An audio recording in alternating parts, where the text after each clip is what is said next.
Okay, looks like she's coming in.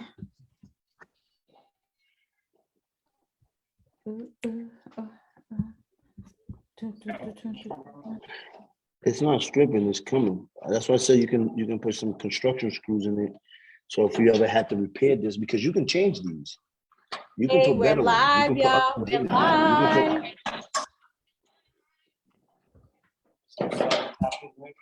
You know what I mean?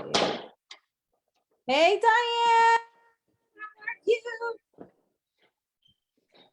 Oh, man. So if anybody wants to take a few minutes to share it so people can watch.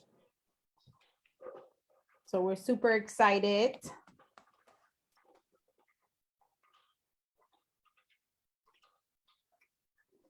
Dun, dun, dun.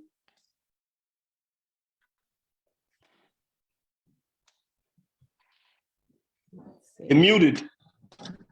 I don't know. Zoom is acting weird. I had to like reboot my computer and everything just to get it to work. So I don't know. Zoom might be going through an update again.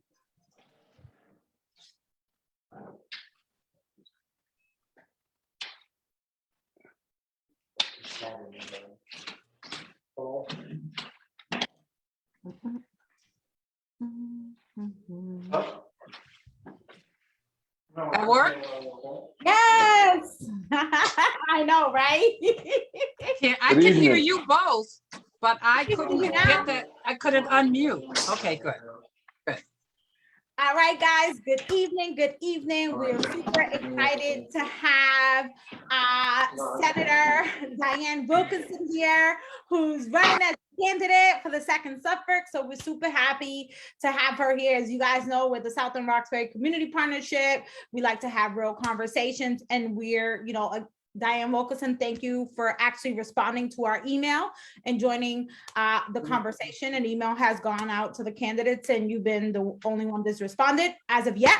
So thank you. And a lot of people have identified us as kind of like a rowdy bunch of community members, but we need rowdy. Right. So I think that we know that with this conversation around mass and caste, that we have reached a breaking point. And I think that although it might not be what a lot of people want to hear, I think that that community has every right to be in the level of emotions and hostility and anger and frustration as we have been left out of this conversation for a very, very long time, especially Roxbury. It seems like we're jumping in a conversation while everyone else around us has been at the seat at the table for many years. So again, thank you. And introduce yourself to us and tell us. I think everybody knows you know. I'm so happy to be here. And I can't imagine not being the first one to jump on this, because this is a conversation, as you say, it's very important to me. It's very important to mine. When I say mine, I'm talking about more than family. I'm talking about my community. I live here. I live on Burrell Street. I can see South Bay down the end of my street. Domingo's been to my house and he knows exactly where I am. So this can't get more real to me. I shop down there, right? I drive through there.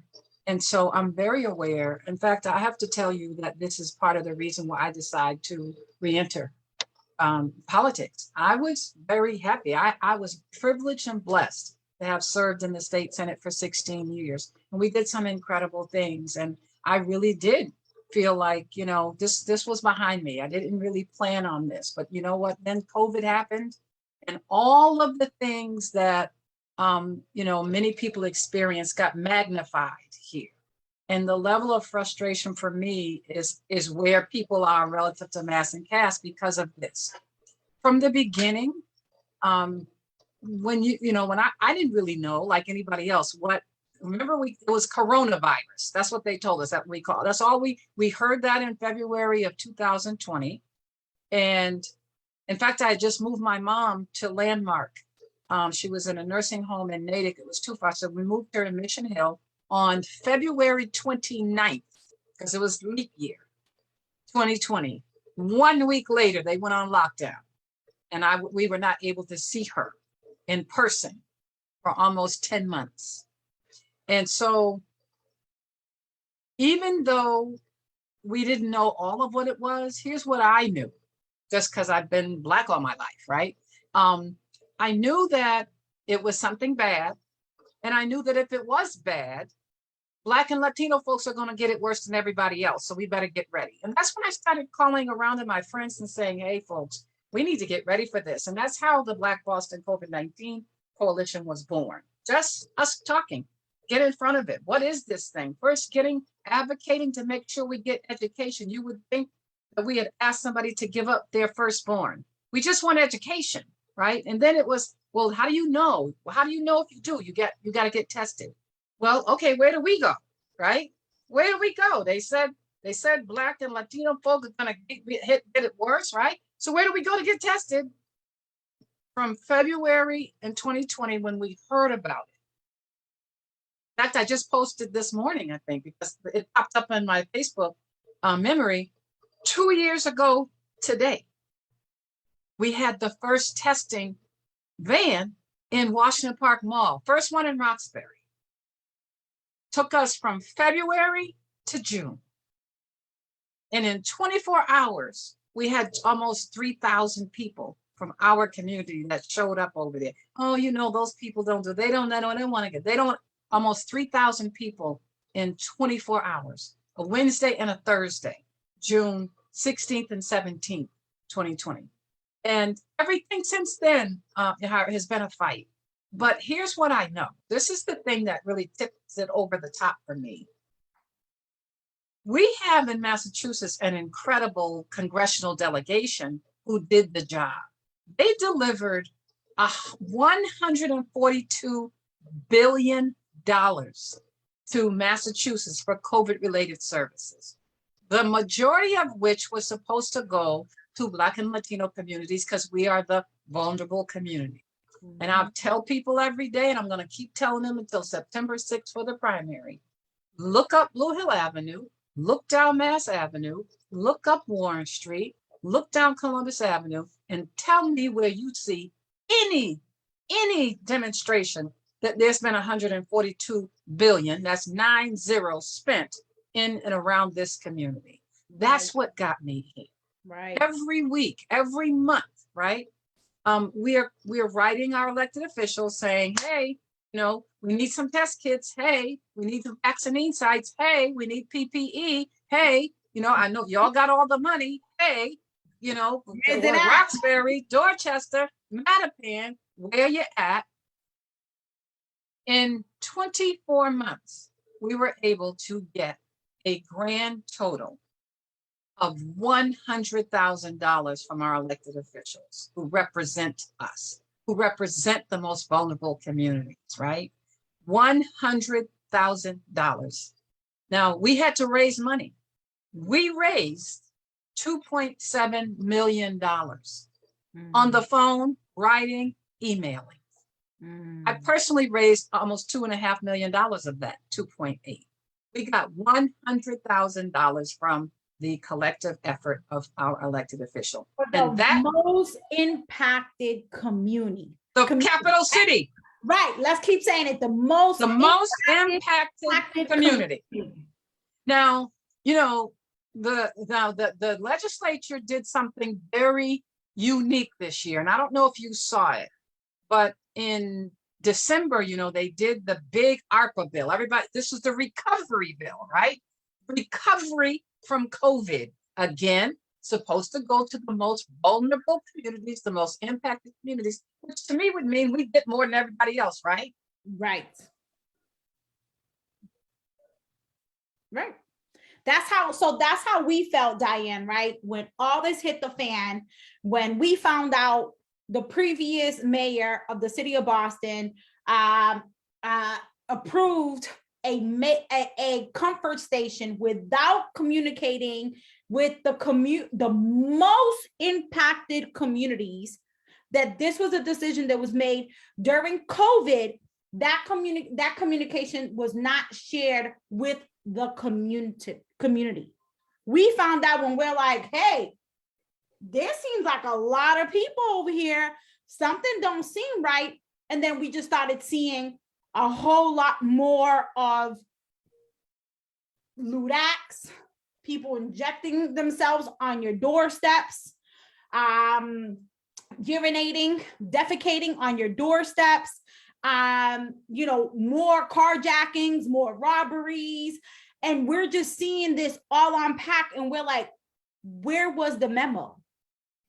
Where was the memo for the most impacted? So we're not only going through COVID, Yes, now we're going through a decision that no one knew about. We just know that there was a whole lot of people in this area that just seemed like they were coming by the hundreds. Literally, that's what it kind of felt like. And I appreciate that you're transparent about that, because we're, as you know, we're the group that always kind of like calling it out. So if we're the most impacted community, why do we continue to traumatize the most impacted community? If we understand that the most impacted community are always the ones that are suffering through the traumas of crime, poverty, and all these things, people continues to induce that into our community, and then they wonder why we stay in this space still using the same jargons: trauma, most impacted, vulnerable communities, but we can never get ourselves out of that. And the reality is, we keep saying this, Ms. Wilkerson, right? This is not happening in white Boston. This will never happen in white Boston, ever. So there's a lot of things. The list is just getting longer of the things that we already know communities don't tolerate. But here's my thing. I don't think that is the role and responsibility of elected officials to fix it all. But here's what is there. Here's what is their role and responsibility. Because obviously you demonstrate it every day. Domingo does. See, I'm a true believer. I didn't have to be in an elected office to be a public servant and to do public and community good, right? You don't. I didn't before I went to the Senate. I did fine. I've been at work since I left. But here's two things that only elected officials can do. One, they write the policy that we're all out here trying to figure out. So I can have opinion about it, you can have opinion about it, but they write it, right? And they impact and influence it. Two jobs, two responsibilities in the Constitution.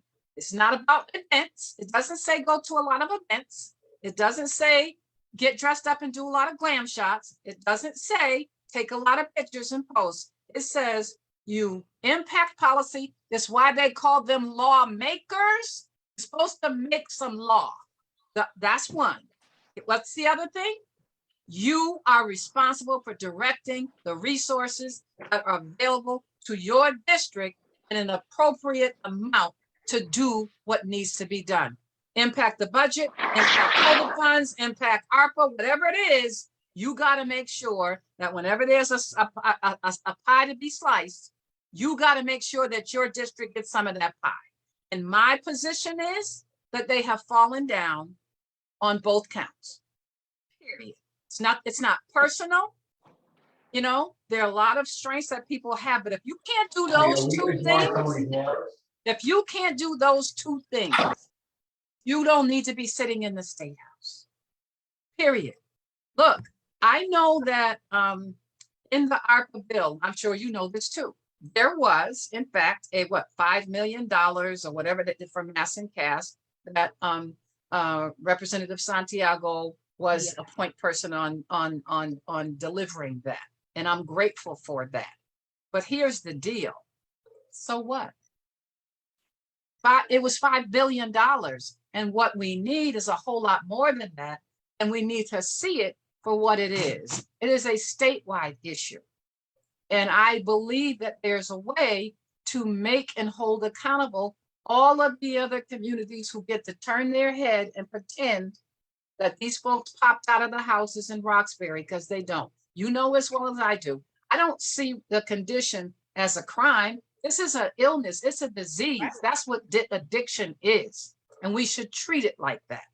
Right. But if Boston now becomes the place where people around the state feel that if I go there, I'm going to get something, or at least I'll be in a community of people like me, right? And if we're going down together. I understand that, but it's a human condition that was created over time, and it needs to be addressed by all of the folks who take part of it. So I believe that the cities and towns, you know that 65-70% of the folks there did not have Boston as their last address before they ended up on Southampton. So fine. My thing is, okay, well, I know in the budget process how one way we can address that. So every city and town gets their appropriation, right? They do. They all get their fund out of the general fund, X amount of dollars. So you got 10 people from Holyoke, you got 10 people from Weston, you got 10 people from Harvard, Massachusetts, and you lose that money in your community's budget. Right. Why on earth should this be all based on what Boston, Roxbury, Dorchester, Mattapan, JP, even for in our city, our neighborhoods, our real estate, fines, the tickets that they write to keep, raising money. Why should we shouldn't be carrying the whole burden. And I think that, we've been having the smaller conversation about, this is not just about Roxbury, other neighborhoods in Boston. It should be other cities and towns in Massachusetts that carry this burden. And we said that too. We said maybe it's time the city of Boston start invoicing these towns where individuals came from. That happens on the state level, is what I'm saying. Right, See, as a state elected official, you're in there, you're doing the budget. Everybody else is wanting to get their things in their budget. You want to get yours. That's where that conversation is supposed to happen. But all we've seen is finger pointing. Not my fault. She ain't been here. He ain't been here. Whoever, whatever. Bottom line is, what all the fanfare, remember, we're going to go through, we're going to tear down the tents. I was over there yesterday. It looked like they never left, because as soon as one leaves, another, that's the reality of addiction. But this is something that we know. This is a conversation. It seems like we're on repeat. We have known that you may house 100 individuals. Another 100 people are going to come to take place. So it's you house 100 people. And often, like you said, a lot of these individuals are not from the city of Boston. Right. I wish I was still in the city of Boston, right? I couldn't afford to live in the city of Boston.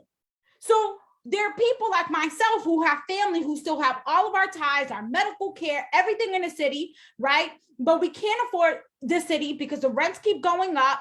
But yet individuals that are coming from other cities and towns are able to get housing and get all these opportunities given to them, but not the people that are actually living there. They've been there their whole entire life. Yeah, it makes no sense. Families.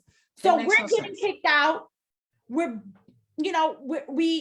Because for those that don't get it, when you leave the city, the resources get very limited, even more and more. Okay. So if you have a family and you're looking for a lot of, activities, the farther you go out, the less resources they are. And so I think you're right. See, and we don't have to live like this. The folks don't have to live like this. And like I said, I'm not the one who just gets on and the forums and talk about everything that's wrong. I do have some ideas. I do have solutions. And more than anything, when people say, well, what sets you apart from the other candidates? Experience. I'm the only one who's done it already. And and there's nobody who watched who's going to tell you, yeah, but she didn't know what she was doing. No, I delivered big for this community because we deserve it. We deserve it. So this is all connected too, in a way that it doesn't reflect itself in the policy. And by that, I mean this. So last week, I went to the Mass Black Alcohol and Addiction Conference. It was wonderful at RCC.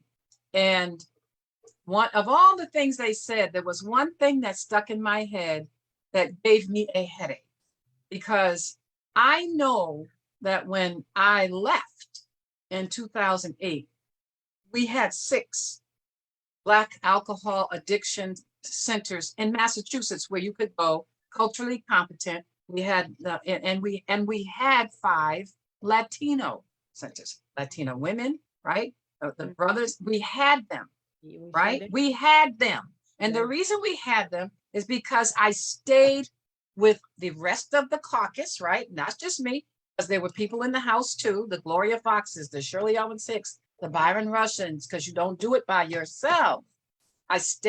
We stayed on the funding mechanism at the Department of Public Health. So here's what we did. We said, if Black people are 30% of the HIV/AIDS population, if Latino women are 35% of the new, that's what was happening in 07 and 08. If they're 35% of the new HIV/AIDS cases, then we should be spending 35% of the money. It's not a complicated argument to me. We actually put it in policy, in the budget. Because what happened, what they always have you fighting over, so every year we would go to the budget and say, I'd like to get $2 million more so we can do something to Roxbury. I finally figured it out. Why am I asking for more money and they already got 100 million? What are you doing with that 100 million? So I changed my whole strategy and stopped asking for money and asked for equity. If we spend $10 and we're 4% of the pop, 40%, and we want $4 to $10. If we spend 200 million, right? And we want 800,000. It is very simple. And because it was so simple, the leadership in the Senate said, well, sure. They put it in the budget. When DPH found out what I did, they almost flipped. They called me, Senator, we're reading the language and you want to talk? Come on over. And we went and we sat down and I said, here's what is expected. And that is why when I left, we had 6 Black alcohol addict from 93 when I got there to 2008. You know how many we have now, Yahira? Yeah. And that's interesting. You're saying one. Right. How? So how in the world? It's a mess. How? How in the world where Black male opioid death in the last 3 years has increased by 280%? Mm-hmm. We don't have one single Black addiction program for culturally competent for Black males in the state of Massachusetts. And people, are you kidding me? Why aren't the alarm bells ringing? Why? What? How do you sleep at night? How you sleep at night? What? Easy. For some folks, it's very easy because it's not, the top of their priority. This is why, we enjoy having this conversation with folks who come on with us because, those are the percentages that we keep putting out there about this conversation, where 69% of all the overdoses in Massachusetts are Black and brown men and women. And the budget increases, but the services, the quality in the services don't exist. So this is why we wanted you to come on, so you can kind of shed some lights on what you were working on. Before we, folks like myself and Jihad and Marla and others got involved with what we see. We walk by a lot of these individuals. We know a lot of these individuals, but when it was predominantly Black and brown, it wasn't a conversation statewide. Now that it's a mix and Caucasians are being added to the equation more and more, the funding is increasing, but not in the Black and brown community. Right. So this is why we asked you to come on. So you're right. You're right. It hasn't, but it's because of the lack of knowledge. Like you said, the educational piece with the COVID, folks don't know, and they're hiding numbers. When you have officials come on local TV and say this is a urban legend, and it discredit folks like myself and Jahida, who's down there every single day because we live here and deal with it, and all they can say is, no, it's not true. It's not what you see. And folks who are living on the outside, the NIMBYs, who are pushing the safe injection sites, who are pushing the narratives that these progressives want for the Black community. We were just talking about languages. Anytime it pertains to our community, we're the most vulnerable. So they purposely add that to the conversation. Trauma. So then you can put it in our community, but the funding doesn't come along with it. Right. The extra, the 3% from the dispensaries are not going back into our schools. Our schools are getting closed every single day. So, let's talk about a little bit of what you have done in the past and how we can continue to allocate and speak on those. Because most people who get into these offices, they don't speak on that piece of the budget. So Domingo, you're so right. Here's the thing for me, I'm real clear about what I'm, who and whose I am and what I'm there to do. My colleagues will tell you, right? I spent 16 years there as and the only Black person, right? For 16 years. So if you're in a body, there's 40 senators, right? So I would say to them, you guys don't get it. There are 39 of you that come in here every day to protect the status quo. There's one of me. I'm clear about that. So I have to say the words, right? You got to talk about racism. You got to talk about systemic racism and equity. You got to say it out loud. Can you believe that we've not had a single press conference by our elected officials talking about COVID in 2 years? Like, we've had press conferences, but how not? Right? Like, whoa, what do you have them about then? You know what I mean? If that's not enough, what do you have them about? My point is this, that when you deal in facts with people who make decisions based on facts, and you got them in that room and they can't back out and they can't run, they got to deal with it. And that's the thing. If that's my reputation, I'll keep it. I was actually on the first forum for all of us was May 19th. I invite you to go and look at it, the JP Progressive Forum. One of the candidates said at our closing, we don't need an effective seasoned senator. We need somebody who's going to let others lead. I don't lead. I want you to lead. That was one. The other one said, we don't need somebody who spends most of their time in Beacon Hill. We want somebody who's going to be out here with the people. And I'm thinking in my head, well, the office is in Beacon Hill. That's where the decisions are being made. And if that's what you think, that may explain a lot why we don't have anything right now, right? Listen, I go get it. That's the bottom line. They can talk about what they want to do. No, I go get it. That's the job. And here's the thing too, like we don't, I thank you all for talking about it and staying focused, because if you don't, people want to act like it's not even real. Like I'm working right now with the group that was working in Nubian Square, right? And we got a little bit of money to have the brothers from the Torchlight, the Brothers from the Nation, kind of keep it clean and safe so that people could walk around and do what they gotta do, right? And so you've seen it, so you know. And I have to tell folks, it's like when they get scared when they see a coyote or a rabbit. They live out here. We in their space right now. When you're homeless and you can't turn your nose up if you see somebody that's in a position where they got to defecate. You have to have compassion. You think somebody gets up in the morning and says, you know what?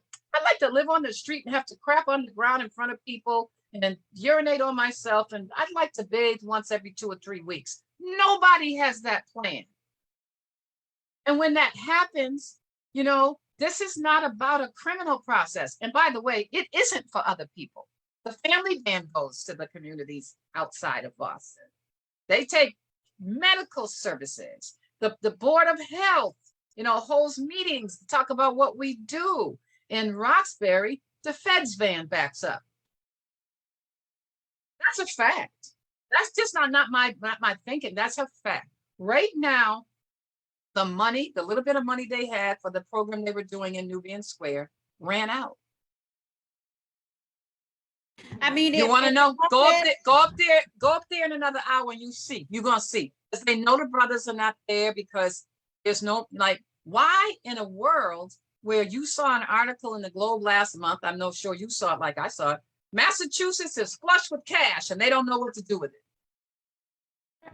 And you know what upset us? That during the time of all of this happening, COVID and everything, when the money came in to save the businesses, none of that money went into Roxbury. They saved Southie, they saved the South End. And Roxbury, the most impacted, the most vulnerable community, was left for dead. We were seeing the unhoused neighbors going into Roxbury, increasing down Dudley, right? I don't know if have you guys noticed, but Blue Hill is looking like back in the 90s. And you know how long it took to clean up Blue Hills. So And here's my coming theme. back. My theme, Yahira, is that we deserve better. And we can get better, right? We deserve better and we can get better because we can do better. And it's like I said, it's not personal to me. You know, nice people. I know all of the candidates, nice folk. I just think this ain't the job for you because this ain't the time. You know, when somebody says to me, a reporter says to me, he was down in Nubian Square interviewing people, right? And he said to me, well, you know, there's a lot of people that like, why do they support you? Yeah. Really? Well, you talk to them. What did they tell you? I know what they said. She got stuff done. And that's, you know, I don't care about the other stuff. The bottom line, we all deserve a second chance. That's what she got stuff done. And that's what we need. So when they start talking about, well, this is my favorite. You know, there are some people who say that, you know, you should get, you know, isn't it, you should move out of the way and let some young people do this job. Really? Here's what I say about that. One, and I'll stand on this, there's very few people who have done more to lift up young people in this community than me. I love it. There are some spaces and places where we have to, you know, in transition. You're going to see it in place this weekend because this group of young people who have taken the mantle are going to be running Roxbury Homecoming and the Juneteenth program in the park. It was time.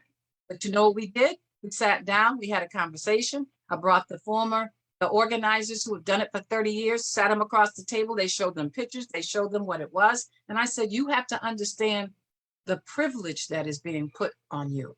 This is that, and you got to treat it like that. But you know what? When you're talking about where the policy is made and where the money is getting distributed, here's what I would say to you. You walk in the room and everybody in there got some gray hair. They've been there a minute. The Speaker of the House was there when I left.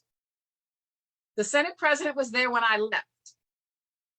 All of the leadership in Washington, from Nancy Pelosi to Schumer to what, McConnell, they're all over 80 years old. But y'all keep saying that we should send somebody in the room who's 25. I know you'd love that, wouldn't you? So y'all can run circles around them because that's what you've been doing.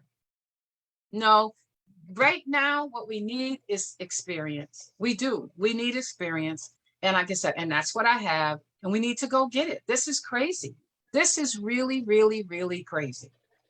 So we have Dianne, go ahead, Domingos, because you know we have to ask the burning questions. Like, do we support safe Right, injection site at Roxbury? You know? well, I want to go. I want to go one step Talk before about that, because folks have been asking, and you know, I try to be as truthful to myself as I am to others, and you know, we know the history, what you've gone through in the last few years, and where you've come, and the experience that you've gathered.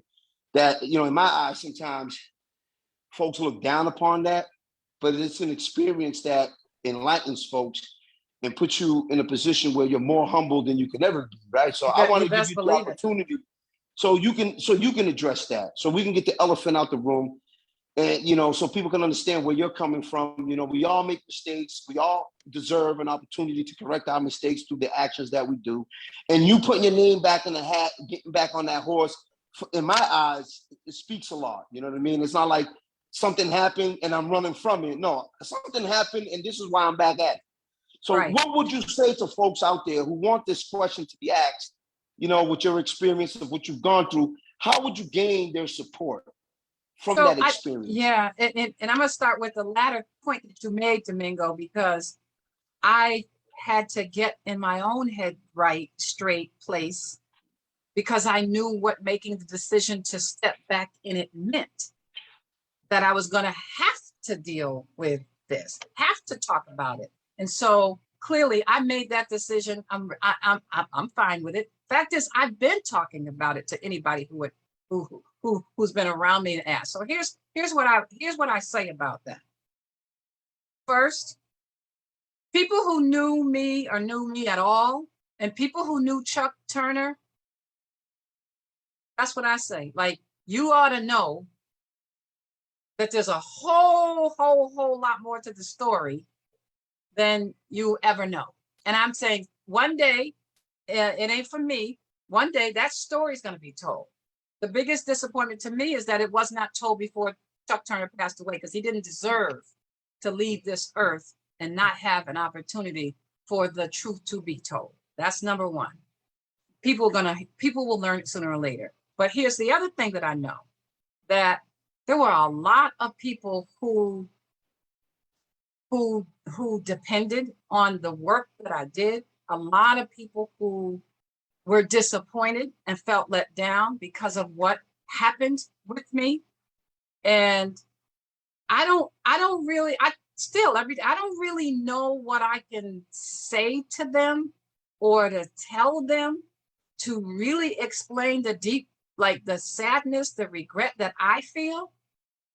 But it's real. And in fact, so the only way when people say, oh, she's back. No, I actually been home since 2013 and been working my tail off ever since, right?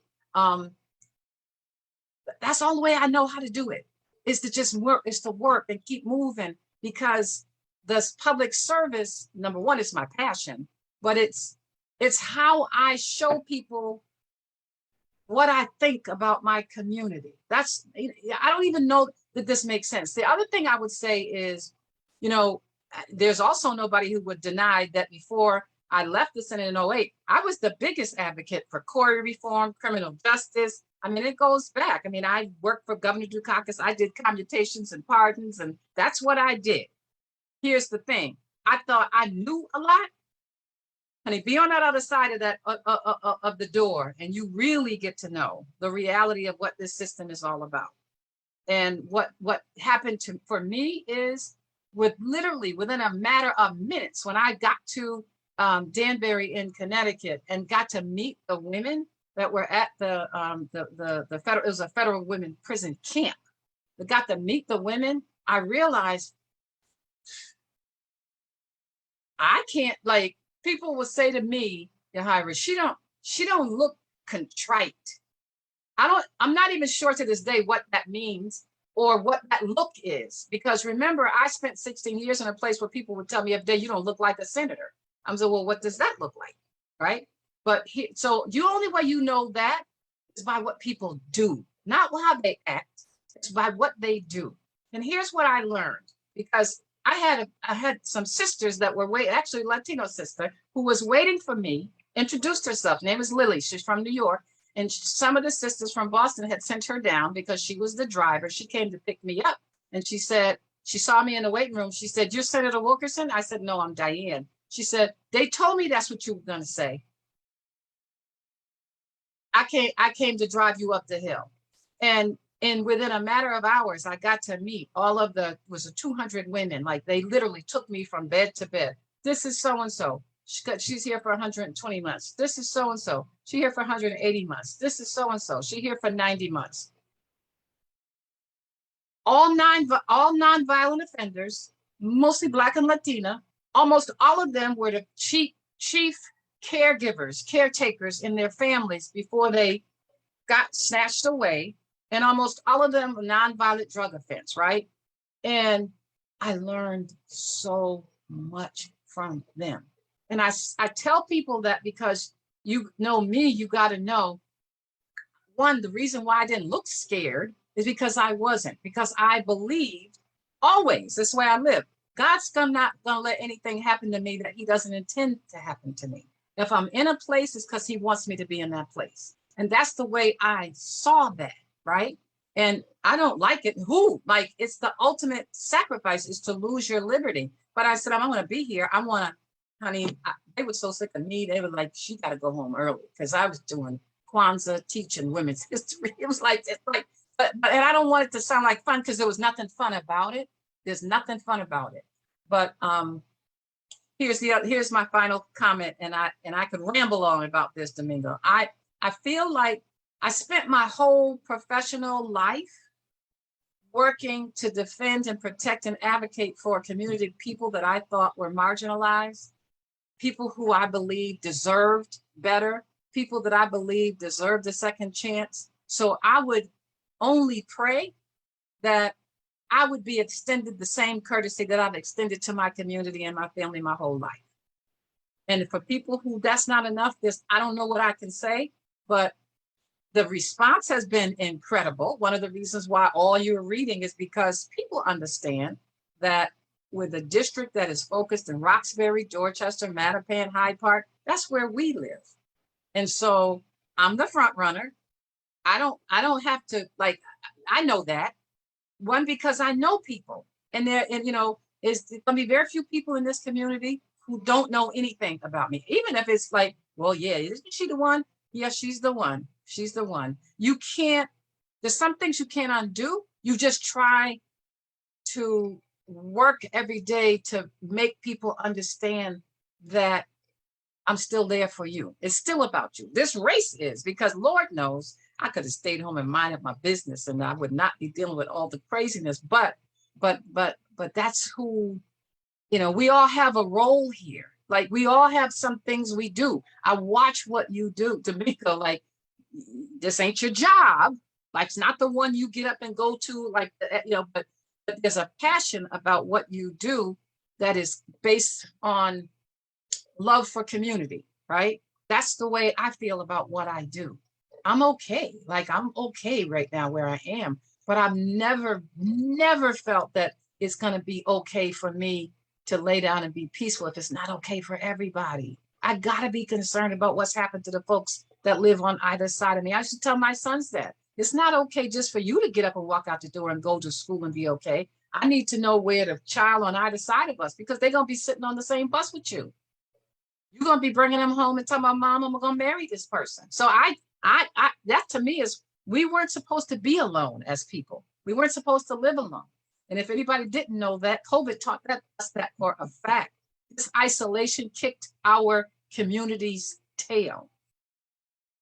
And we're going to be in the rebuilding mode for a long time. And we have to have advocates real on the ground, on the city level, on the state level. Because we're never going to be in a situation like we are right now. There's more resources and more money than we've ever had before. So we got to do better than $100,000. Right. I appreciate the $5 million that, I said for Mass and Cast, but that ain't about Nubian, and it's not about up Mass Ave. We got people trying to sleep in our cars in my driveway at night, right up the street. And like I said, I get it. Because human beings are survivalists. They're going to do what they need to do to survive. And we can't turn our nose and look, no, yeah, that's how it works. And if you don't like where they are, then let's give them someplace else to be that is decent. Right. And with that being said, right? So there's this is like a two-part question. Well, actually, it's a mix, right? So we all just heard in the articles that the rebuilding of the Shattuck in the South End, in the same location where we are screaming decentralization, they're bringing the Shattuck over there to this location, right? Domingos and I, Marla, we have been participating in different working groups, with the South End Forum, New Market, the BMC, and what I can tell you, it just feels like we're doing this. Because you are. Because it's not a coordinated, centralized. Right. Nobody wants to stop and say, you know what, guys, it don't matter how much we put down here. It's just more and more and more, and we can't manage more. We're looking for more money, but we're not managing more, right? And so how do you feel that now that the Shattuck has been approved, and I guarantee you half of Roxbury probably doesn't know this, right? And then in addition to that, we have a school that's coming into that location, right? And we know that the park in South Boston has some police enforcement, some police, I guess, support. The Blackstone Park in the South End also has some police support, but it seems like Clifford Park over there, what's the other one? The baseball field, across from the bus yard, Jim Rice. Yeah, there you go. Where's our support when our babies, now with Shattuck coming, now with the BMC initiative that looks like it's going to stay there past December, even after several months of meetings, right? More is coming, but a school's coming. How do you feel about that? And what our kids, what our most impacted community, our Black and brown children are going to continue to witness? So a few things. I don't want to leave the state safe injection site because you asked me about that. And I want to be clear and on the record with folks about where I am on that. So let me deal with the school piece first, because I can't think of a more crazy idea than in the middle of all this madness that we can't seem to get a handle on, we're going to plop a school in. Here's the part that folks don't know. Roxbury Prep bought a building in Hyde Park. And for the last 2 years, they've been spending and going through the motions for trying to get approvals to put the school there. The Hyde Park side of it, the elected officials like Ricardo and even Rep. Tyler, because it's Roxbury, they all supported it. The elected officials from the Rosendale West Roxbury side, they did not. Mind you, you heard me say the schools in Hyde Park. Isn't that like D6 or something? I don't even know. Fifth. I think it's a fifth. D5. D5. Right. D5. Right. And a piece of D6. Yeah, that's what I thought. I feel like it's D6 and D5. Right. So they weren't even cool about why they didn't support it. They did not want all those Black and Latino children walking through their neighborhoods to go to school. It was period, bottom line, end of story, boom, that was it. They were allowed to get the city to turn over, their approval because they put their weight on them. And again, there's a difference. Like, elected officials are supposed to be able to influence this way. I'm not knocking that. But the principle of why they didn't want it there was racist, full stop, period, no, period.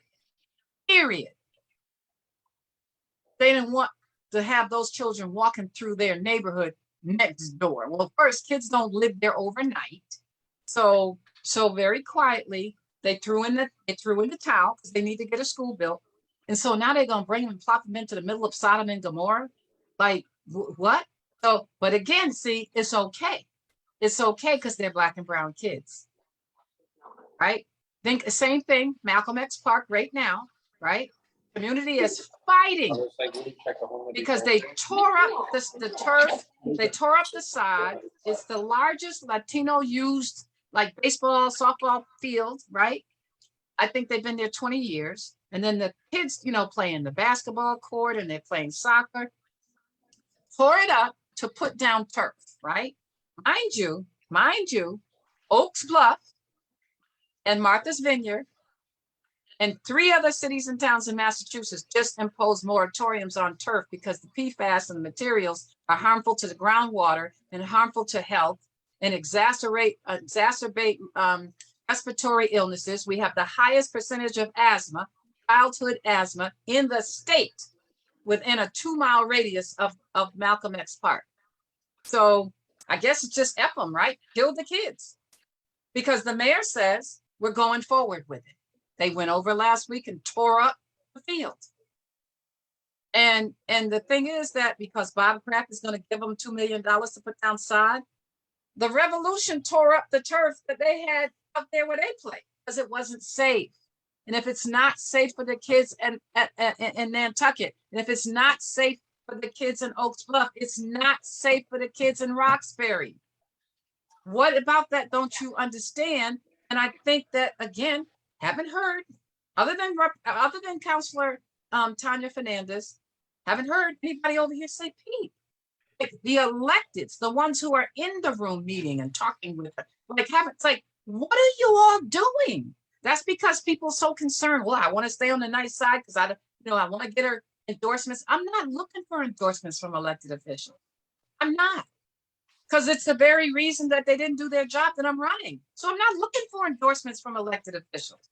I want them from the people, right? So, and I say this, right? Like I'm not. They keep saying, well, who do you have endorsements from, right? And I give them the list. Well, no, who? Yeah, see, that's the point, right? See, that's my point. It's not a popularity contest. This is not a popularity contest. Like I'm endorsed. This is about the work that needs to get done. Right. We can't have the same communities that are voting out to have a school for Black and brown children to come to just plop Black Lives Matter yard signs on their lawn and don't even vote Black. But I mean, that's neither here nor there. So here's the other thing. I know that the South End community is not happy about Shattuck. And part of this whole process to me is important that they see how we've been treated. And it ain't fun. And I think that again, I talk about Councilor Anderson because I think she's got the right idea. She started this District 7 council with South Enders and Roxbury. And I every week we're pushing, you know what? We have shared issues. We're in the same district, right? But there's some that they wouldn't do for you guys in South End that they do over here. But we have an opportunity here to be working together. And what happens? The folks in the South End said, we had to do our own fight to save our trees. We'll come to Roxbury and help you all save the trees and deal with this whole issue around heat, heat islands and the stuff we're dealing with at the park. So, my position is that when you have this level of inequity in services and resources, then I don't support safe injection sites because I don't think we're ready for them. I think if we get ready, then I would say yes, but I don't support it. And what happened at our forum is that, because I'm like, no, on my candidate questionnaire, they did rapid questions. And when they asked us the question, I said, yes, I sent them a letter saying, I need to correct this. And I need you to let everybody know, no, I don't support safe injection sites because I think we don't have sites, plural. That's just another code word for we want your permission to come and put this on. So no, I don't support it yet. We might get to a point, at some 5-10 years down the road. We might, but we're not there yet. Right, and we're not a country that has universal health care. We're not that country. So the fact that people are pushing, and again, I'm not saying that I don't believe safe injection sites work. Exactly. And neither does Domingos, and neither are a lot of the community members. I'm not saying that either. Right. What we're saying is, I'm saying not now, not yet. Right. Those structures that are working in a country, people. Let's be clear, a country are not what is happening here in Massachusetts. It's not. And we all know, based on what we were told from a previous elected official who was also running for mayor, that when they did the assessment, one of the safe consumption sites were deemed to go on Mass and Cass, and the other one was it Somerville or something like that? It was. We were looking at two in Boston and one in Somerville. So why 2 in Boston? And we know, Ms. Wilkerson, where they're going to put that. Of course. It's going to be in Black and brown Boston, because it's not a pretty site. So while other community members, their property values are not going to go down, their school districts are not going to have issues, right? But yet, we keep speaking about the trauma, the most vulnerable, the most impacted community, and yet we do everything to keep the storyline the same. And that's to me where the issue is and the hypocrisy is, because I've gotten to a point that it's like, okay, we all using the same jargons, most impacted, most vulnerable, trauma. But where are the results? The language. Where are the results? We're never going to see the results because the process that is utilized to get to these decisions will never include the people who are most impacted by it, who live it, who know it, so I was involved in the Yes on 3 question to reinstate the elected school committee. representing the Boston branch in the NAACP. So this is a 2-year effort. You know what happened. You know the story. People were celebrating from the Raptors because the mayor got 65,000 votes and almost 30,000 more than her opponent. But you know what? The yes on 3 to reinstate the elected school committee got 99,500 votes. It is the first ballot question in the history of Boston that passed in every single precinct in the city. Every precinct. 30 years that we've been in this experiment where it's failed. There's no one who's going to tell you our schools are better off because we had an appointed system. So the people have spoken, and you know what's happening? Nothing. Because the mayor says she's so busy trying to fix the schools that she doesn't have time to work through the language for the home rule petition that we need her to sign, right?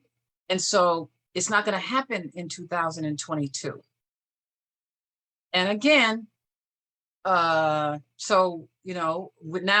after the election, the committee to elect became the steering committee, elect the school committee coalition, and I've stayed on. So for the last since November, we've been working, we've been meeting with the elected officials, meeting with all the city councilors. And 2 weeks ago, we met with the mayor to find out why, why. She said she wants to see the schools stabilized, hire a superintendent, hire a police commissioner, and see the schools stabilized before she can. When are the schools going to be stabilized? So what, 2, 3 years, 5 years? How about never? So if the 99,500 votes mean anything, they have to mean that whether she wants to or not, it's not about her. It's not about me. The 99,500 people in this city and only 110,000 voted. You understand? We've never had anything, any numbers. And by the way, when they did away with the school committee in '92, it was Roxbury was the only community where that ballot question failed miserably. We didn't want to give up our elected school committee because it was the only body at the time we had Black and Latinos on that elected school committee. That's a fact. Some would think that's why they wanted to do away with it, right? So, John G. McGuire, John D. O'Brien, Grace Romero, we had, Juanita Wade, Willie Mae Allen, Gerald Anderson. We had people of color. We had Black and Latinos on that. We did. So this notion that we need to have that's what we had. And we never had that kind of parity. Really, we never had that kind of parity, that kind of parity on our city council until this last election. It took the city council 30 years to get as many people of color on it that the school committee already had when we blew it up. So now it was only us in '92, but it's not only us now. Now everybody wants to have an elected school committee, but it's not happening. And again, the bully pulpit is with the elected officials. That's why you call them representatives. You gotta represent. And if you're not representing, how could you represent when's the last time you got invited to a town hall meeting by an elected official to talk about mass and cash, or to talk about the schools, or to talk about economic development, or the fact that Black folks and Latino folks can't get contracts? Because I know I had them quarterly. We had them all the time. We brought the banks in. We brought these crooked housing repair contractors that were coming into the community and ripping off our seniors, right? We had the whole congressional committee on banks and banking from Washington. We brought them here, and they had a hearing on banks and banking at Roxbury Community College. Like where, when, how could they know what you're thinking when nobody's asking you? Right. And how are we activating the community? How are we not having an emergency meeting on receivership, right? Like, I'm sorry, but this Baker administration allowed more veterans to die in Holyoke at the beginning of COVID than any place else in the country. The T is under federal investigation, right? He doesn't have a Black secretary in his whole cabinet for 5 years, right? 5 years since Ron Walker was the Secretary of Labor. He's been gone since 2017. Not one. When he appointed the COVID advisory task force, if you recall, in 2020, it was like 16 people. There wasn't a Black face on it. But now he wants to take over the responsibility of educating our little Black and brown babies. Are you kidding me? Why is there not, like, where's the press? I'm saying, like, where's the press conference? How am I the one in a meeting with the mayor about what she's doing, right?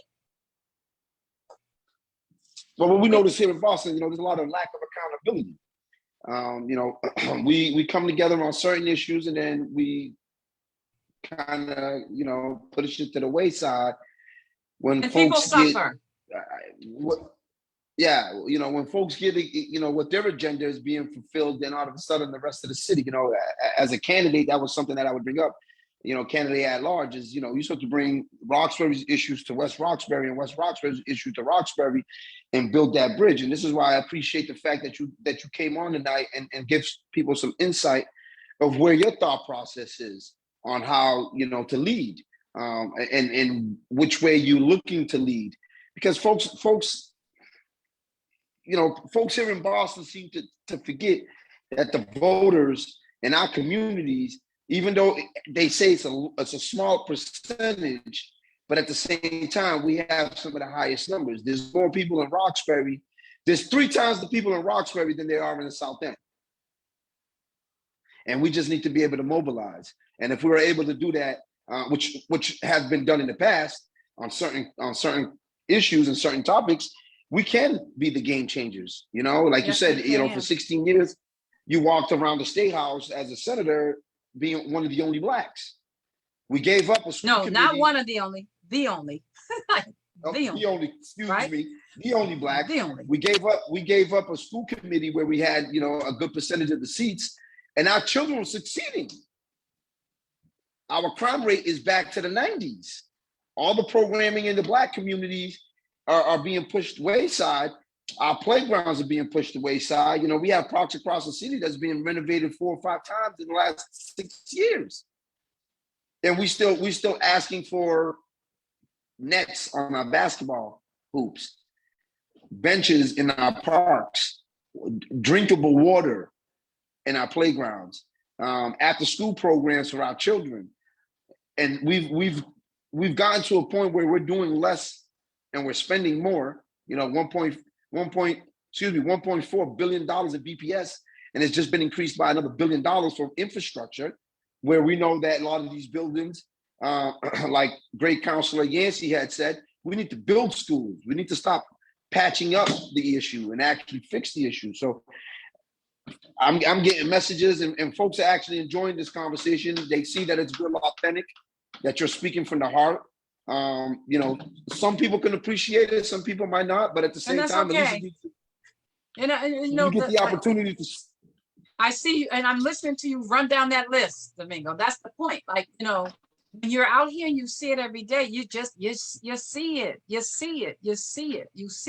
Like, so, I had the privilege, and that's what I think of it. It was a privilege of sitting in a body where we literally got to make like laws that impacted people's lives. That's what lawmakers are supposed to do. And so for me, anybody who doubts that, like, we have I offered the racial and gender profiling data collection bill. That was my bill, right? People say, how'd you do that? And you're the only Black people there. You got to put the facts on the people so at point where they can't deny them, period, right? First time we ever got money in the budget for prostate cancer, targeting Black men, because 73% of Black men are going to be diagnosed with prostate cancer by the time they're 60. And nobody knows why, but that's a fact. So we're able to address it. We have the only Community Reinvestment Act in the insurance industry in the country, because I felt like insurance companies are like banks to me. They own golf courses, they own hospitals, and all they do is take money out. If you pay premiums, you pay premiums, you pay premiums, right? So we were able to get a Community Reinvestment Act for insurance. in 2000. And they had a $250 million commitment. So can you imagine how I'm thinking when I look, and this is what our budget for the whole state was probably what, $8-9 billion in 2000. It's $50 billion now. It's $50 billion. We like I said, we got $142 billion for COVID-related services, and our elected officials are developing campaign material and bragging that they got $150,000 for this. And I'm like, are you like, is this for real? This can't be for real. This can't be for real, because you then you reduce the expectations of people. We deserve more than that. We're supposed to be the target for most of that money. You know, our kids suffered terribly as a result of the inequities that they sustained during COVID. You're dealing with that. You're an active parent. Where would your children be, Yahira, if you weren't like on it? You got to be on it. So when you think about that, what do mothers do who don't know where to start, who had children home for 2 years and they didn't even have internet? And we know that 30% of our families weren't even online. So give them a Chromebook, big deal. It wasn't hooked up to anything. And then what did they do? When they were never even taught to use computers. Like how we're in the 2020s, and kids are not using laptops as a daily thing in our school systems. You know, when you right. schools, they give you top-notch laptops. You know, 14 giving out exactly. They had all that on deck. Like so, 14 months. The kids go back, and what do? They socially promote everybody, because they don't want to traumatize the kids by holding them back. You didn't hold them back. They missed the second grade. They missed third grade. This ain't so. If you like, I believe, and I think it's true. They say from kindergarten to third grade, you learn to read. So from third grade to 12th, you read to learn. Well, what if you skip to second and third grade? Because they socially promoted you, and just push them all to the fourth grade, and let's start like COVID never happened. We should have a massive focused summer program for our kids, right? Immersion program, all that COVID money we got, recovery money. We should be paying teachers double and triple time to do a 10-week summer program to try to make up for what they lost. Instead, we're pretending like it never happened. And mind you, you know that 75% of the Black and Latino boys were in special ed to begin with. And I've always said, if 75% of the people are in it, it's not special about it, right? Right, and they're the true pictures of the prison, school to prison pipeline. Well, of course. So think about this. And I'm so glad you're bringing this up, because there's the part of Mass and Cast about disabilities, right? We haven't even touched upon the fact that individuals who have engaged for so long on a substance and their cognitive, I guess, digress, they're regressing. Of course. Right? Then they have children who may, due to some changes in their neurological bodies, when they have children, their children may be born with some type of disability. So we're not even talking about the multi-layered issue of this subject, and it's so frustrating because we continue to fail. And Ms. Wilkerson, you know this, right? When you speak to a lot of individuals on Mass and Cast, they'll tell you, I was receiving special education services. I was on an IEP for social emotional. I had ADHD. They prescribed me medication. And then like a lot of the storyline just seems the same. And then they end up on Mass and Cast. There's no place else to go but there. It's like the recipe. Like you said, this is the school to prison pipeline. If you wrote a book and said, here's how to do it, we would just follow and write the lives of the people from where they were to ended up and where they are. And I'm gonna say it again. It doesn't have to be like that. It doesn't have to be like that. It doesn't. Our children are not supposed to be dodging bullets or stepping over needles to walk into the schools. They're not. And I don't want anybody to get comfortable and say, hey, what do you think? It's Roxbury. Hey, what do you say? What do you want? It's Dorchester.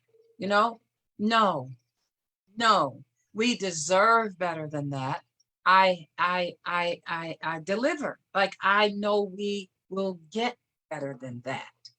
because it's not about being nice. It's really not. Like nobody will ever tell you that I've done and said anything to them that's disrespectful, right? It's not about being disrespectful. It's just that I have a different goal. My goal is not for you to like me, but I will work so that you have to respect me, because I'm clear about what I'm there for.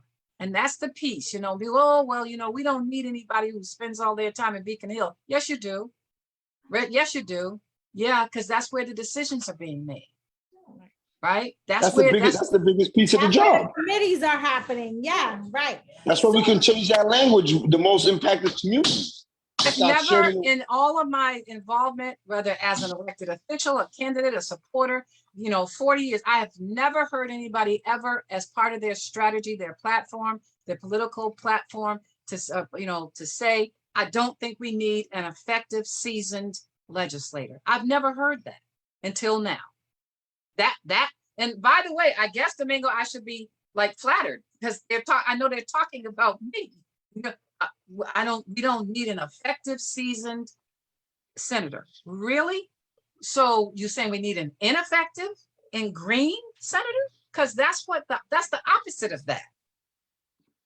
I said, well, maybe you can say that in JP. I want you to come to Roxbury and Dorchester. I want to see how that plays when we do forums in our community. I want to hear somebody tell you that, because I'm sure when given the opportunity, when we get to ask each other questions, I'm gonna ask now, when we were in JP, you said, we didn't need an effective, seasoned senator. Can you explain what you meant by that? Because that's crazy. Right. That is absolutely crazy. Accountability part, because what I can tell you is that there's a lot of individuals that I once respected in their roles, right? Before I started involved, because it took a lot for me to get involved and put my family's business out there, right? But it had to happen.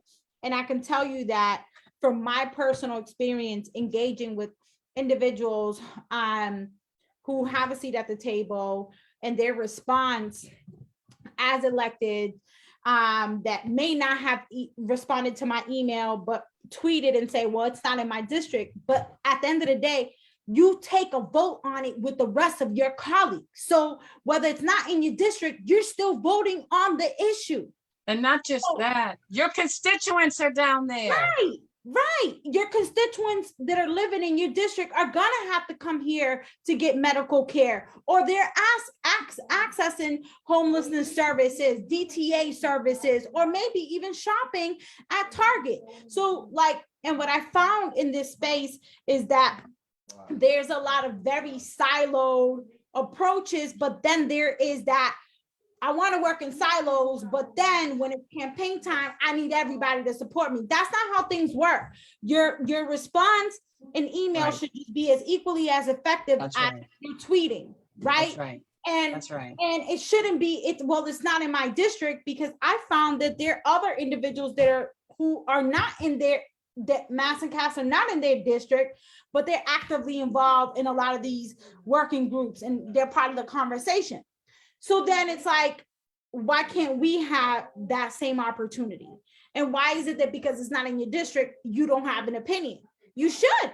So, well, it's a cop out. Let me just say this, that, you like I said, you're down there. I know you are. Like I said, I live here. I have to go down there. So I'm talking to people. I see people that know me. Hey, that's what happens. They're people who know you. But here's what I know. They used to live in JP. They used to live in Brighton. Used to live in Mattapan. So it can't ever be no elected official, and no city councilor, and no state rep or state senator in Boston should ever tell you that, and with a straight face. It's all about that's where people ended up, but they came from around the corner from where you live. They came from your district. All those folks did not come out of the house in Roxbury and fall onto Mass and Cass. That's a fact. That's not my fact. That's not your fact. That's a fact. And I think that case has not been made enough, because if somebody can, even still in 2022, still saying that, you need to be pimp slapped. That's just crazy. That's crazy. That's just not the way this works, right? That's a cop out. You don't have to take any responsibility for any of this.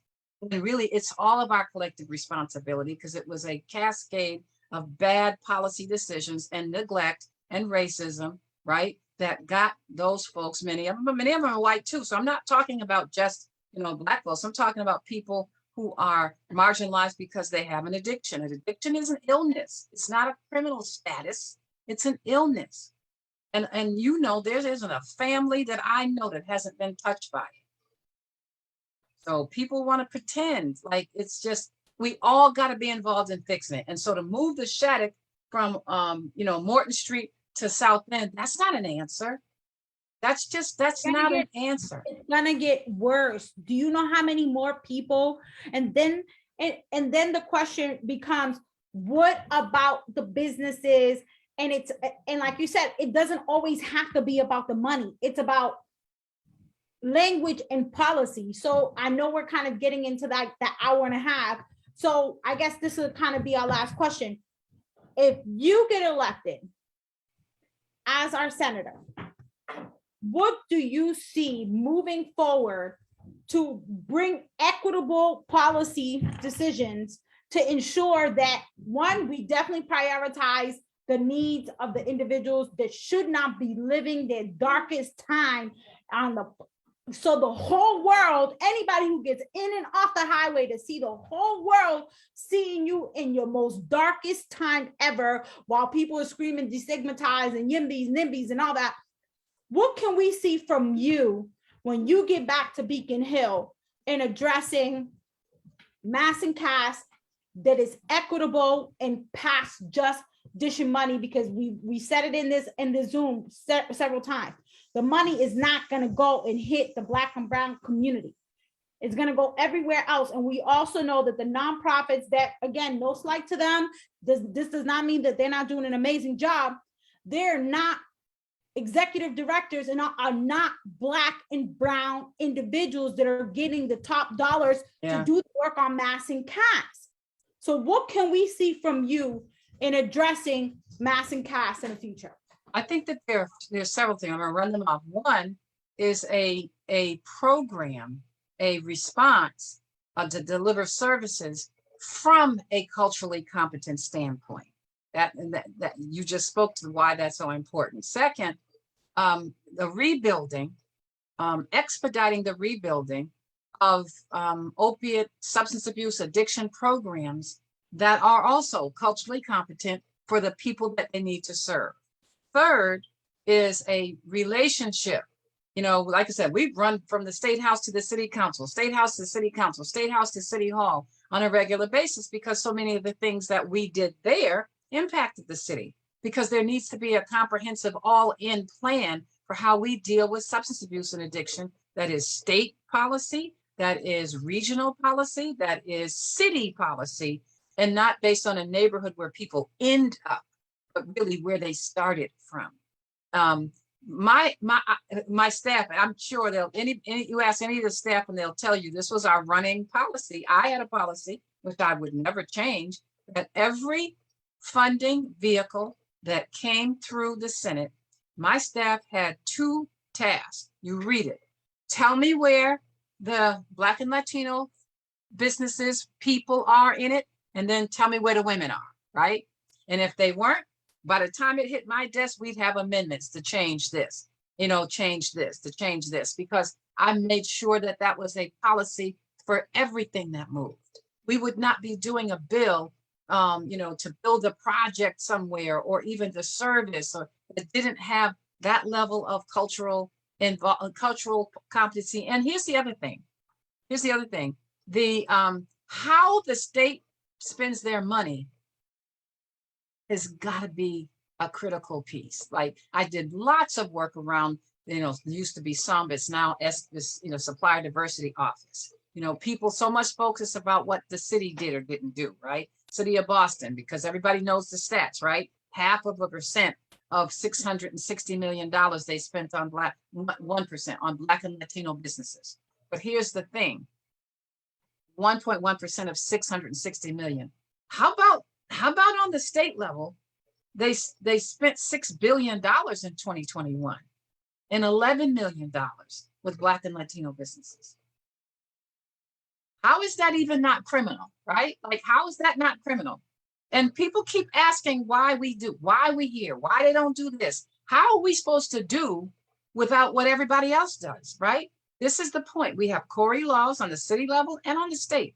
They're not supposed to be used to ban people from work and the whole thing. The point is that we have to be much more vigilant, which sometimes means, Yahara, we can't be nice. It always amazes me that people are upset that you're upset over dehumanization, right? And racism. It is an emotional thing. It's not supposed to be nice. I'm not supposed to ask you nicely. I'll get your foot off my neck. Like, that's not the way it's supposed to be. So I'm emotional. I start doing, my hands start flying because I talk with my hands, but part of it is this can't be it can't be nice. It's going to be painful if it's going to be real. And I found that we've had a lot of people who have been, and I'm saying the South End and Roxbury have gone through what the whole city needs to go through, what the whole state needs to go through over something that neither one of us really controlled, right?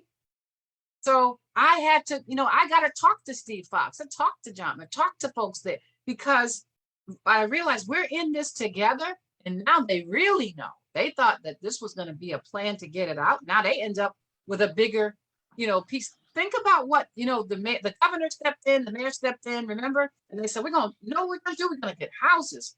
You know what that was? That was an excuse for them, for the state, for the whoever the person in the governor's office, the state, the administration, had some friends who sold tiny houses. They got some quick money, no bids, no nothing, called them up. You want to make a quick 300, but I don't know how much they spent, $500,000. And how many did they buy? 25, 30, I don't know. They put these 25. tiny houses, 25 tiny houses, and people had the nerve to celebrate, declare victory. That was nothing to do with helping people. That was to give somebody some quick $500,000. That's what it was. And nobody's life changed for the better, right? Think about it. Somebody except those people that got the contract, right? What I'm saying, somebody outside of this community, which is this is how we spend. This is why, well, we'll have a whole nother conversation about affordable housing when people keep talking about affordable housing as a remedy, right? Like a remedy to poverty. No, there's only one remedy to poverty. That's more money. A subsidized unit doesn't fix poverty. But that's the game we've been selling people, right? And so here we are. And that's why what you said about the nonprofits, not a dig, but it's just that they have a role in our community, but that's not it. They're not about wealth creation. They're not about uplifting people, uplifting families. But when you throw the city of Boston now has $400 million, in COVID relief money. The state has $10 billion left. I don't know. But you know what? If you let people in a room sit around the table with some creative vision, I could certainly come up with some ideas on how you could spend money like that and literally change people's lives for the better, like down the road forever. Like how we spend our money makes a difference. And so somebody. Not to cut you off, but the interesting part about the housing, and that could be a whole other forum, right? Is that we've been sitting in these conversations, and Domingos can tell you, they're not even telling us where these alleged permanent housing or temporary housing units are being placed. Allegedly, they kept saying that they can't tell us. And if you notice, like most of us, we pay attention to Stakos and all these people and articles. We're starting to see a call, someone unresponsive over here in Mattapan, Dorchester, right? So we can only assume. That's right. Interesting. That's right.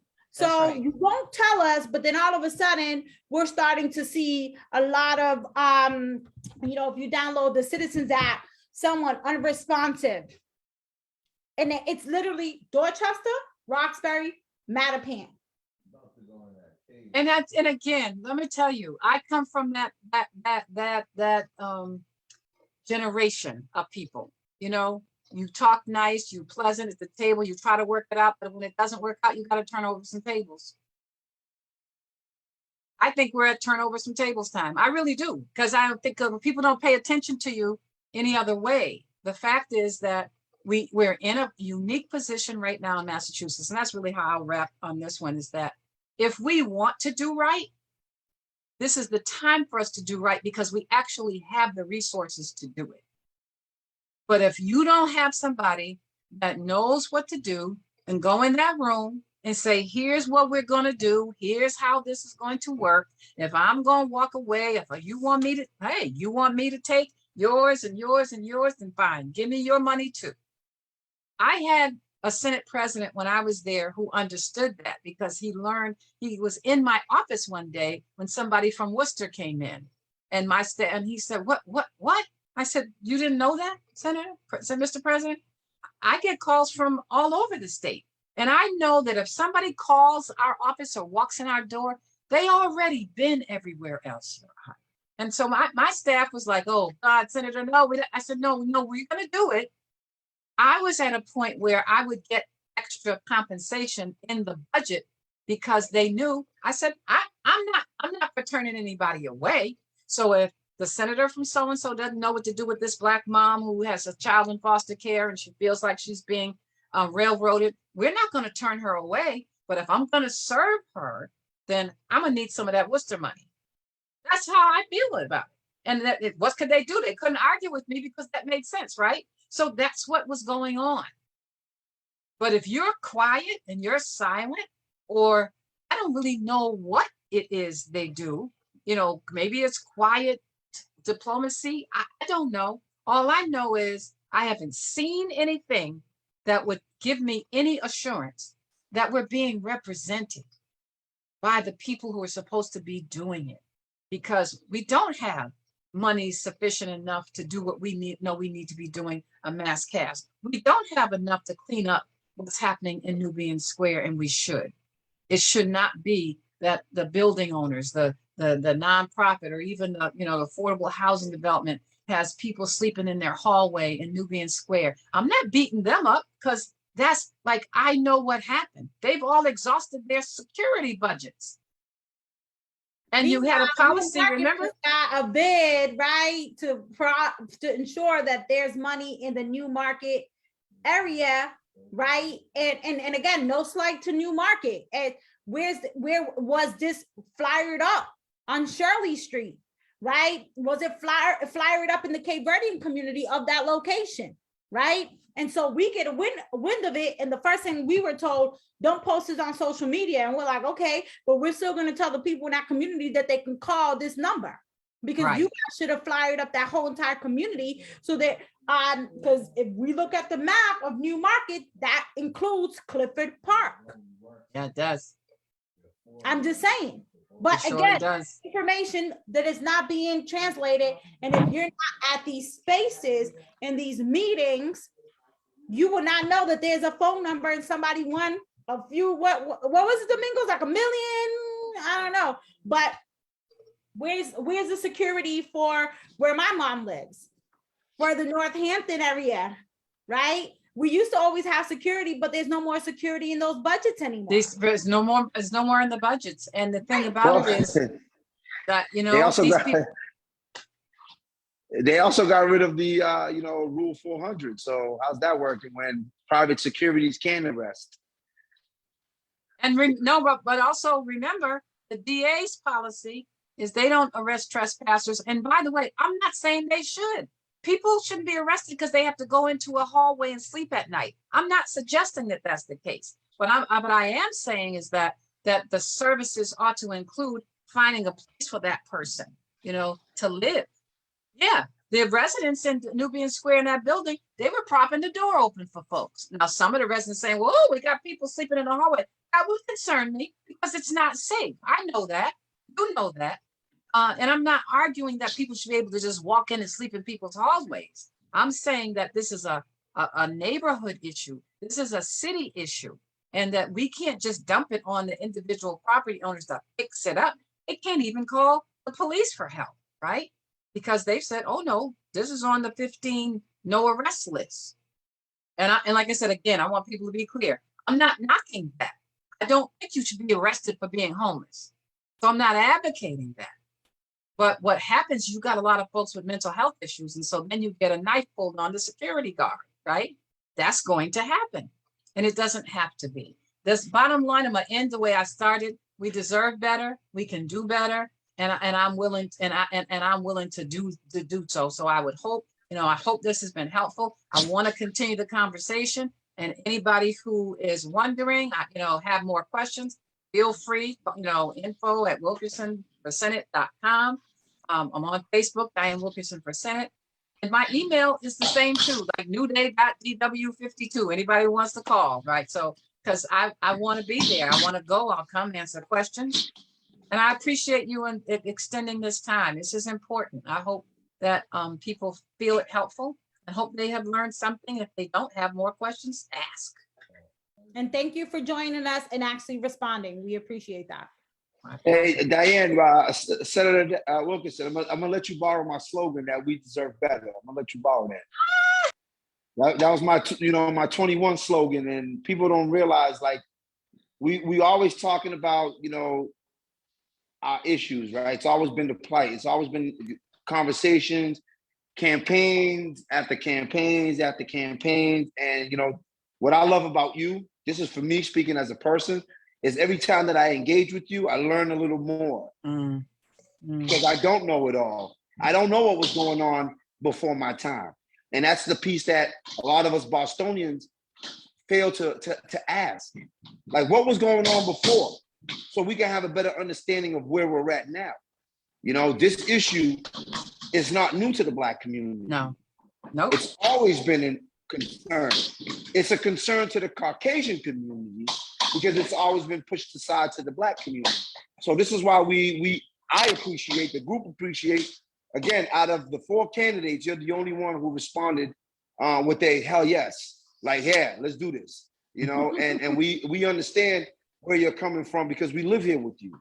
Yeah. We're not living in a fairy tale. Like, we shop and eat at these restaurants within our community. Right. And we want to make sure that, when Newmarket Square is awarded, this extra funding for security, and we have to go to the Nation of Islam to provide the same security for our community, it's time for folks in our community to realize we have to unify on things that matter to us as a whole. And mass and cast, for people that don't truly understand it, it has every single humanity crisis on the planet, from homelessness to mental illness, to economic opportunities, to substance use, to, families. We have mothers down there. We have fathers down there, daughters, sons, uncles. We're seeing nephews. children down there, okay? People are coming down with their children. Survivalists. We're survivalists. People are going to do what they have to do to survive. And here's what they know. 2 or 3 times a day, somebody in a car brings, or a truck backs up, and they have food. So if I had children and I was homeless and I knew about that, I would take them there. So you see what I'm saying? Like, things that don't make sense to other people make perfect sense to me. And it's sad that those are the kind of decisions that people have to make, but they're real. And I thank you, Domingo, for allowing me to borrow it. You should know, in '92, when I first ran, my motto was, we can do better. And so now I say that we deserve better, because my thing is, we did do better. So now I'm like, we deserve better than this. We deserve better than this. We just do. And we all come at this, you understand, Jaira, we all come at this from personal realities. You got a mom there, and then, like I said, you got a mom there. I go down the hill to go to the grocery store. I'm sitting in Panera Bread last Wednesday, and right outside the window in the little alley, I see the drug transaction. I see the deal, the drugs, and then I see the guy doing the needle in his arm. That ain't supposed to be real life, like lunchtime viewing stuff, right?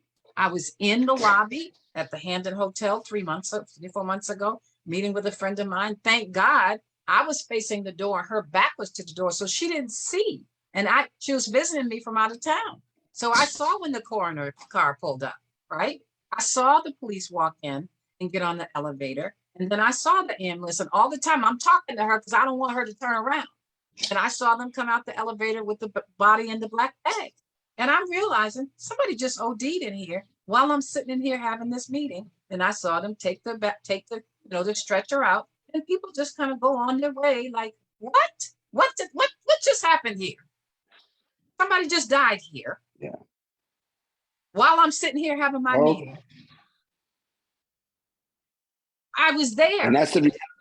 That's the reality. For what was created again for the Black community here in Boston. And that's just, a very important conversation, and people who shy away from it, in my eye, doesn't deserve the support from folks who are navigating, Boston as a whole. That's right. That's exactly right. That's exactly right. Like I said, I'm not telling any. So when one of the candidates said, we need somebody with lived experience. Like, what the hell you think? I live on Burrell Street. What were you talking? This is about as living as you can be. I sat there and watched them take a body out of there in a body bag, and had to keep talking to my guest so she didn't turn around and see it. Because I said, she come from Cleveland, she ain't never coming back, right? But I mean, it just, that's what we're doing every day. And it doesn't have to be that way. Our children are the ones witnessing. Right? Our children witness this daily, in and out of school, Yep. Orchard Gardens, Mason School, the Emerson, the Blackstone, Madison Park, the Dearborn. There's 10 schools within walking distance, and we're going to add one more to it. So then we can actually, we're going to have to teach our children what the norm is going to be, but then at the same time, we're not giving them services to deal with the traumas they're already dealing with. That's right. And then they got to deal with this new trauma that's being pushed upon them. So we deserve better. We thank you again. You all keep doing what you're doing too. Yeah, we definitely because do. it's important. Well, We out? all right, guys. Thank you guys for joining us. Yeah, y'all know the South End Roxbury Community Partnership. We run and cut, right? We don't have, we don't have a list of questions. We just have conversations, because this is not about, being in a narrative. This is about people doing the people's work. So thank you for all those that are watching. Ms. Senator Wilkerson, thank you for joining us. Dee, thank you for keeping it real as always.